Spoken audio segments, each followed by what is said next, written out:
Hello friends, welcome to kitchen to you Kannada YouTube channel. ಇವತ್ತು ನಾನು ನಿಮಗೆ ಒಂದು ಸ್ಪೆಷಲ್ ಡಿಶ್ ಮಾಡಿ ತೋರಿಸ್ತಾ ಇದ್ದೀನಿ. ಏನಪ್ಪ ಅಂತಂದರೆ ಹಾಗಲಕಾಯಿ ಸಾಂಬಾರು. ಯಾರಿಗೆಲ್ಲ ಹಾಗಲಕಾಯಿ ಅಂದರೆ ಇಷ್ಟ, ಖಂಡಿತ ಈ ರೆಸಿಪಿನ ಒಂದ್ಸತಿ ಟ್ರೈ ಮಾಡಿ, ತುಂಬಾ ರುಚಿಯಾಗಿರುತ್ತೆ. ಮೊದಲನೇದಾಗಿ ಹಾಗಲಕಾಯಲ್ಲಿರೋ ಬೀಜ ಎಲ್ಲ ಸಪ್ರೇಟ್ ಮಾಡಿಕೊಂಡು ಚೆನ್ನಾಗಿ ಕಟ್ ಮಾಡಿ ತೊಳ್ಕೊಳ್ಳಿ. ಆನಂತರ ನೀವು ಒಂದು ಪಾತ್ರೆ ಇಟ್ಕೊಂಡು ಹಾಗಲಕಾಯಿನ ಒಂದು 10 ನಿಮಿಷಗಳ ಕಾಲ ಬೇಯಿಸ್ಕೋಬೇಕಾಗುತ್ತೆ. ನಾನಿಲ್ಲಿ ಬೇಯಿಸ್ಕೊಳ್ಳೋದಕ್ಕೆ ಸ್ವಲ್ಪ ಉಪ್ಪು ಮತ್ತು ಹುಣಸೆಹಣ್ಣು ಕೂಡ ಆ್ಯಡ್ ಮಾಡಿಕೊಂಡು, ಪೂರ್ತಿ ಬೇಯಿಸ್ಕೊಳ್ಳೋದು ಬೇಡ, ಸ್ವಲ್ಪ ಒಂದು 10 ನಿಮಿಷಗಳ ಕಾಲ ಬೇಯಿಸ್ಕೊಂಡ್ರೆ ಸಾಕಾಗುತ್ತೆ. ನೋಡಿ, ಇವಾಗ ಒಂದು 10 ನಿಮಿಷಗಳ ಕಾಲ ಚೆನ್ನಾಗಿ ಬೆಂದಿದೆ. ಇವಾಗ ನಾವು ಇದರಲ್ಲಿರುವಂಥ ನೀರನ್ನ ಸಪ್ರೇಟ್ ಮಾಡ್ಕೊಳ್ಳೋಣ. ನೋಡಿ, ನಾನಿಲ್ಲಿ ಹಾಗಲಕಾಯಿ ಸಾಂಬಾರು ಮಾಡ್ಕೊಳ್ಳೋದಕ್ಕೆ ಹಾಗಲಕಾಯಿ ಜೊತೆಗೆ ಒಂದು 1/2 ಕಪ್ ಅಷ್ಟು ಚೆನ್ನಾನ ತೊಗೊಂಡಿದ್ದೀನಿ. ಚೆನ್ನ ಅಂದರೆ ಗೊತ್ತಲ್ಲ, ಕಡಲೆ. ಅದನ್ನು ನಾನಿಲ್ಲಿ ಡ್ರೈ ರೋಸ್ಟ್ ಮಾಡ್ಕೊತಾ ಇದ್ದೀನಿ. ಒಂದು 5ರಿಂದ 6 ನಿಮಿಷಗಳ ಕಾಲ ಈ ಥರ ಡ್ರೈ ರೋಸ್ಟ್ ಮಾಡಿಕೊಂಡೆ ಅದ್ರ ಕಲರ್ ಕೂಡ ಸ್ವಲ್ಪ ಚೇಂಜ್ ಆಗುತ್ತೆ. ಹಾಗೆ ಇದು ಒಡೆಯೋದಕ್ಕೆ ಸ್ಟಾರ್ಟ್ ಆಗುತ್ತೆ. ಆವಾಗ ಇದು ಚೆನ್ನಾಗಿ ಆಗಿದೆ ಅಂತ ಅರ್ಥ. ಆನಂತರ ನಾವು ಆಗಲೇ ಹಾಗಲಕಾಯಿ ಬೇಯಿಸಿ ನೀರನ್ನೆಲ್ಲ ಸಪ್ರೇಟ್ ಮಾಡಿದ್ವಲ್ಲ, ಹಾಗಲಕಾಯಲ್ಲಿ ಇನ್ನೂ ಸ್ವಲ್ಪ ನೀರು ಹಾಗೆ ಉಳ್ಕೊಂಡಿರುತ್ತೆ. ಅದನ್ನು ಕೂಡ ನಾನು ಕೈಯಲ್ಲಿ ಚೆನ್ನಾಗಿ ತಕ್ಕೊತಾ ಇದ್ದೀನಿ.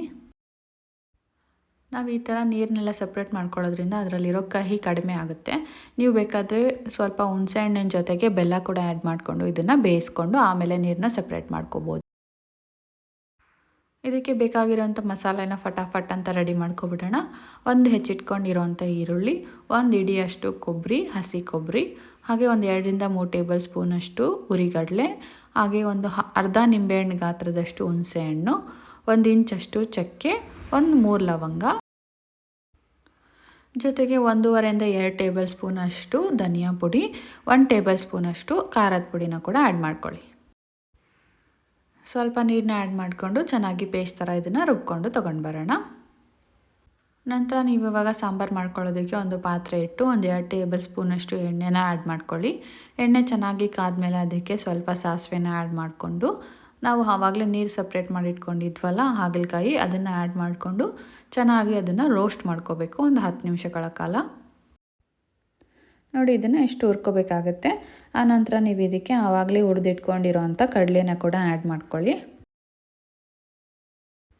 ಅದರ ಜೊತೆಗೆ ನೀವು ಆವಾಗಲೇ ರುಬ್ಬಿಟ್ಕೊಂಡಿರೋಂಥ ಮಸಾಲೆ, ಹಾಗೆ ಅದಕ್ಕೆ ಎಷ್ಟು ಬೇಕಲ್ಲ ಬೇಯೋದಕ್ಕೆ ಅಷ್ಟು ನೀರನ್ನ ಆ್ಯಡ್ ಮಾಡಿಕೊಂಡು, ರುಚಿಗೆ ತಕ್ಕಷ್ಟು ಉಪ್ಪನ್ನ ಆ್ಯಡ್ ಮಾಡಿಕೊಂಡು ಚೆನ್ನಾಗಿ ಒಂದು 5ರಿಂದ 6 ನಿಮಿಷಗಳ ಕಾಲ ಕುದಿಸ್ಕೊಂಡ್ರೆ ರುಚಿಯಾಗಿರೋ ಸಾಂಬಾರು ರೆಡಿಯಾಗಿಬಿಡುತ್ತೆ.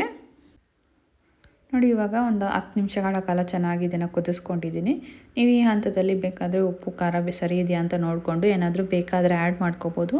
ನನಗೆ ಸ್ವಲ್ಪ ಉಪ್ಪು ಕಡಿಮೆ ಅನಿಸ್ತು, ಅದಕ್ಕೆ ಮತ್ತೆ ಸೇರಿಸ್ಕೊತಾ ಇದ್ದೀನಿ. ಅಷ್ಟೇ, ನೋಡಿದ್ರಲ್ಲ, ರುಚಿಯಾಗಿರೋ ಹಾಗಲಕಾಯಿ ಸಾಂಬಾರು ಅಥವಾ ಹಾಗಲಕಾಯಿ ಮಸಾಲೆ ಏನಾದರೂ ಅನ್ಬೋದು. ಇದು ಮುದ್ದೆಗೆ ಸೂಪರ್ ಕಾಂಬಿನೇಷನ್, ಅನ್ನಕ್ಕೂ ಕೂಡ ತುಂಬಾ ಚೆನ್ನಾಗಿರುತ್ತೆ.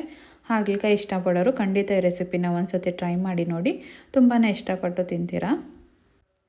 ಈ ರೆಸಿಪಿ ನಿಮಗೆ ಇಷ್ಟ ಆಗಿದ್ದರೆ ನನ್ನ ವಿಡಿಯೋನ ಲೈಕ್ ಮಾಡಿ, ಶೇರ್ ಮಾಡಿ, ಹಾಗೆ ಮರೆದಿರ ನನ್ನ ಚಾನಲ್ನ ಸಬ್ಸ್ಕ್ರೈಬ್ ಮಾಡ್ಕೊಳ್ಳಿ. ವಿಡಿಯೋ ನೋಡಿದ್ದಕ್ಕಾಗಿ ಧನ್ಯವಾದಗಳು.